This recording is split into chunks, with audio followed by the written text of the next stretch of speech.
So Stray is made by Blue 12 Studio, published by Annapurna Interactive, who actually has a publisher wide sale going on right now. I don't honestly know what other games they make. Neon White, the What Remains of Edith Finch, uh, Gorogoa. Those are the only ones I'm familiar with. Maybe 12 minutes. Oh, 12. Okay. 12 minutes is that one where you're supposed to, like, solve a mystery of your death or something. And you get 12 minutes and it loops over and over. Alright, so Stray is an action adventure game where you play a cat that teams up with a robot to explore an abandoned cyber city.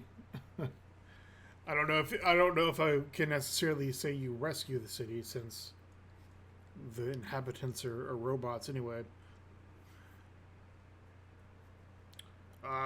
It's not a very long game. I probably took twice as long to beat it as was really required. Everyone online says like 4 hours. I would say probably more like 5 hours, maybe 6 hours, depending on how hard you're trying and whether or not you die. You get 9 continues because you're a cat, right? And cats have 9 lives. Um, the gameplay isn't anything special. I mean, it's just your basic action adventure game. There's a lot of platforming. You have very simple interactions, like you just press Y or triangle or whatever to interact with objects, or X to talk to NPCs. There's an inventory system that is pretty basic. I mean, it does what it's supposed to do. The only criticism I would I can't talk. I would level at that is the fact that the buttons are kind of inconsistent in the UI. Like, you have to press X for almost everything, including using items. But then sometimes you got to press B to end a conversation. Stuff like that. I mean, it's not really a big deal. The game also has some stealth sections, which I made a bigger deal out of than are really. I mean, they're not that hard. Um, they're pretty forgiving. The the story is actually was surprisingly more fleshed out than I expected. I mean, I didn't really know what to expect going into the game, other than the fact that you play as a cat and you adventure.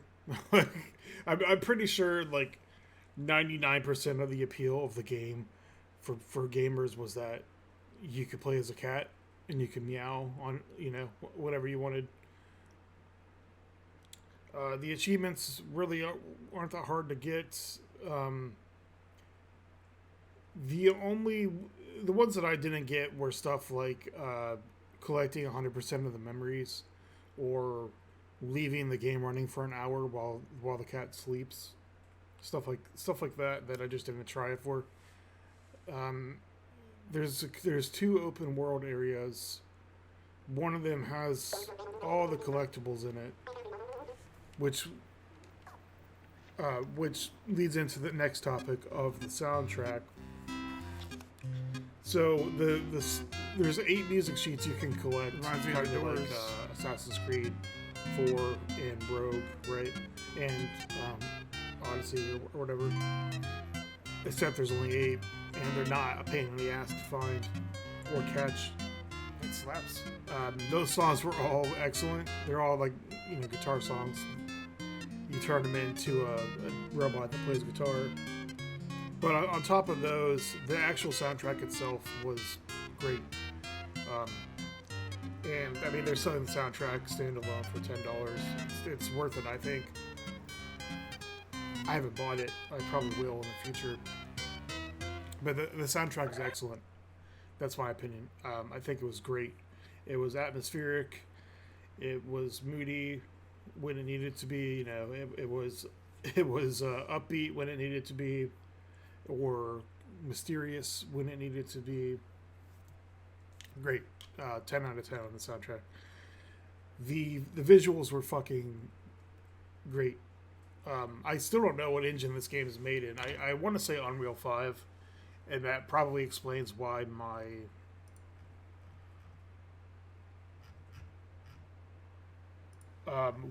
computer like choked a few times throughout the game.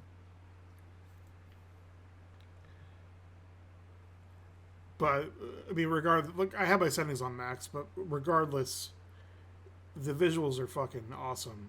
Like you can see here on the menu screen, this is actually 3D in the engine with this volumetric lighting. Um, the actual like city areas where you're hanging around with robots, those look great. Like I said previously, in the Midtown area, it looks better than Cyberpunk does, honestly. When you get into the actual like town areas, fucking incredible. Like with all the easily on the same neon signs and stuff, it looks awesome. And it's a smaller game where you don't have to render 8 million NPCs, so it also ran better.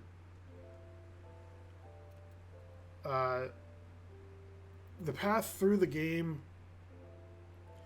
the puzzles, like where you had to go next, or how you had to do a certain challenge, it was never a pain in the ass to figure out. It was all pretty organic.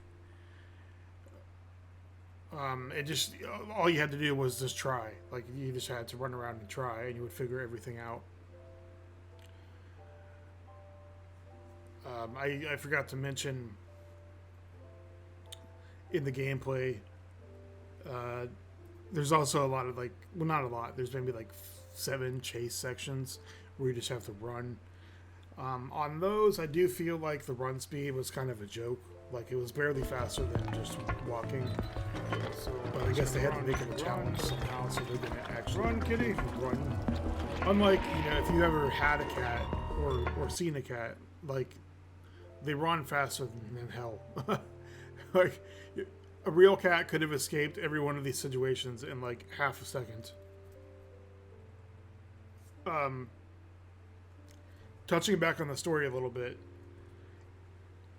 it's not at all what I expected, but again, like I said, I had no idea what to expect anyway, so all I knew was cyber, so it was going to be some kind of sci-fi, but there were some surprising parts of the story that I'm not really sure they tied up at the end, but they did kind of explain things.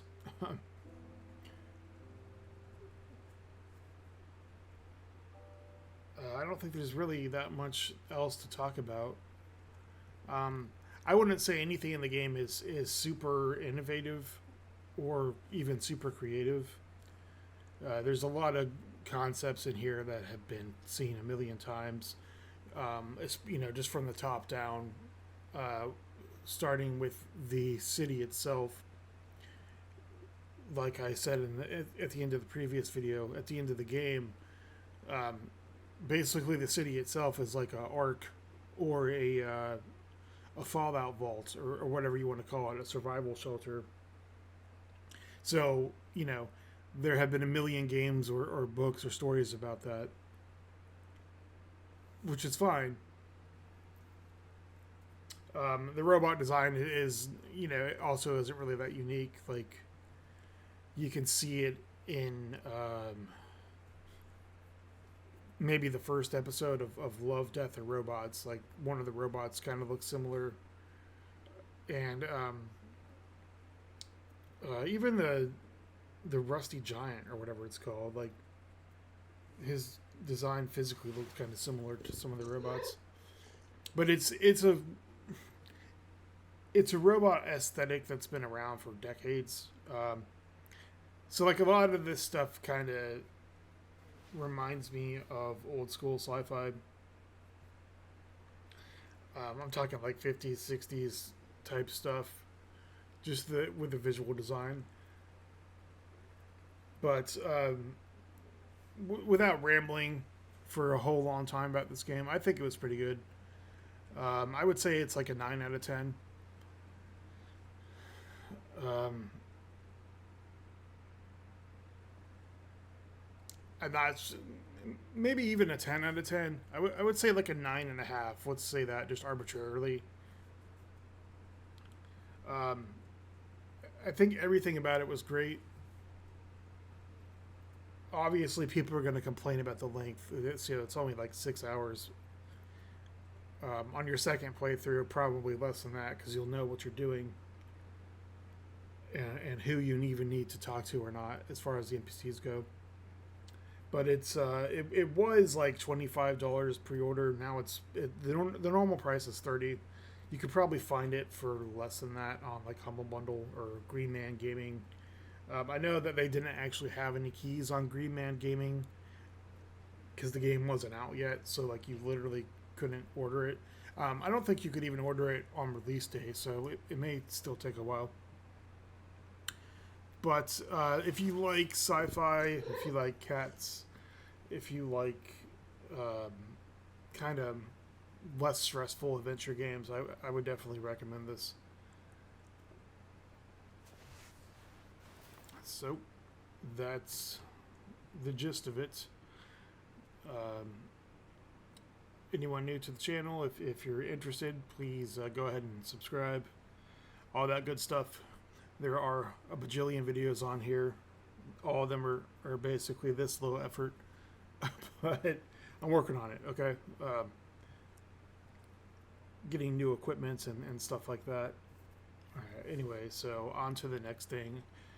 I'll see everyone later. Bye-bye.